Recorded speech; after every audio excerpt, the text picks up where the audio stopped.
এত কিছু যে ঘটে গিয়েছে তুই আমাকে একবারও জানানোর প্রয়োজন মনে করিসনি। Sorry daddy. ছেলেটার কোনো নাম্বার আছে? ওকে ফোন লাগা। হ্যাঁ জান বলো। কতটা অসভ্য, তুমি কোথায় আছো? আমি তো তোমার মনের মধ্যেই আছি। শ্বশুর মশাই কিছু বলছে নাকি? তুমি জানলে কি করে? তুমি যেখানে এসেছো ও সব জেনে গেছে। হাই শ্বশুর মশাই। তুই কাকে কি বলছিস জানিস? আমি হোম মিনিস্টার। এর পরিণাম কি হবে তুই জানিস? দেখেন শ্বশুর মশাই, আমরা দুজন দুজনকে অনেক ভালোবাসি। আপনি আমাদের মধ্যে পথের কাঁটা হয়ে দাঁড়ায়েন না। তোর যদি সাহস থাকে তাহলে 1 ঘন্টার মধ্যে তুই আমার সামনে এসে দেখো। আমি 1 মিনিটের মধ্যে আসছি শ্বশুর মশাই। ও সব সময় আমাকে ফলো করে থাকে। তুই কেন এটা করছিস? বিশ্বাস করুন শ্বশুর মশাই, আমি কিছু চাই না, আমি শুধু আপনার মেয়েকে চাই। আপনার প্রেশারের ওষুধটা। আপনি এসব ছোটখাটো বিষয় নিয়ে চিন্তা করেন না। তোমার এটা ছোটখাটো বিষয় মনে হচ্ছে? সামনে ইলেকশন, আমি এখনো পর্যন্ত বুঝে উঠতে পারছি না ও কি চাই। হ্যালো স্যার, কোথায়? আমার পাশে। তাড়াতাড়ি টিভিটা অন করো। এখানে আমার কোনো দোষ নেই, আমি শুধু অনুষ্ঠান মেয়েকে ভালোই বেসেছিলাম। আমার ভালোবাসার মধ্যে একটু ভেজাল নাই। বলে কি মাইরি? কিন্তু কাউকে ভালোবাসলে যে তার পরিণাম এমন হবে আমি ভাবতেও পারিনি। আমি ওকে কখন মারলাম? ওই তো আমার লোককে মেরে গেল। ও এরকমই ড্যাডি। আপনাকে যে হোম মিনিস্টারের লোকেই মেরেছে, এর প্রমাণ কি আছে? প্রমাণ চান?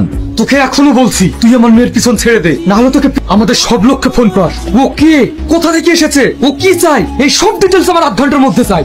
Okay sir. হ্যাঁ স্যার বলুন। তোমরা বাপ মেয়েতে কি লাগিয়েছো? যেটা চলছে সেটা যদি ইমিডিয়েটলি বন্ধ না করতে পারো তাহলে তো তোমাকে টিকিট দেওয়াই হবে না, তার সাথে সাথে তোমাকে সাসপেন্ডও করা হবে। হ্যালো, সব তোর জন্য হলো, সব দোষ তোর। সামনে ভোট, এখন আমি কি করব?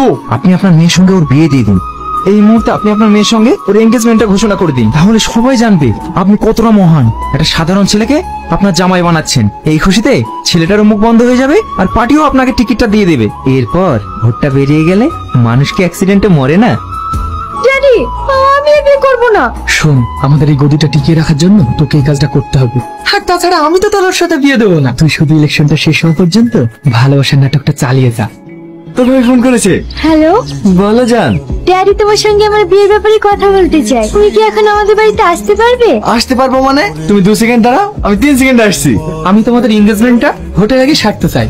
এই তো দেখছি মেঘনার সাথে বৃষ্টি। শ্বশুর আব্বা, আমার আংটির সাইজ কিন্তু 19। আপনি চামচাদেরকে বলে দিয়েন 24 ক্যারেট গোল্ড দিয়ে জেনে বানাই। ওসব নিয়ে তুমি চিন্তা করো না। শুধু 24 ক্যারেট কেন, তুমি তো আমার 48 ক্যারেট প্রাপ্ত জামাই। দাদা, আপনার সাথে একটু কথা ছিল। কি কথা? আমাদের বিরোধী পার্টিরা ওটা জেতার জন্য বাইরে থেকে লোকজন হায়ার করছে। এই মুহূর্তে যদি ওদের না আটকাতে পারি তাহলে আমাদের জেতা খুব মুশকিল হয়ে যাবে। এখানে তো ভাবার কি আছে? এর আগে যেভাবে 21 জনকে টপকিয়েছিস, একেও সেইভাবে টপকিয়ে দে। ঠিক আছে দাদা। আর শোন, এই ব্যাপারটা যেন কোনোভাবেই লিক না হয়। আজ থেকে তুমি এই বাড়িতেই থাকবে। শোন, ওকে ওর রুমটা দেখিয়ে দে। ঠিক আছে দাদা।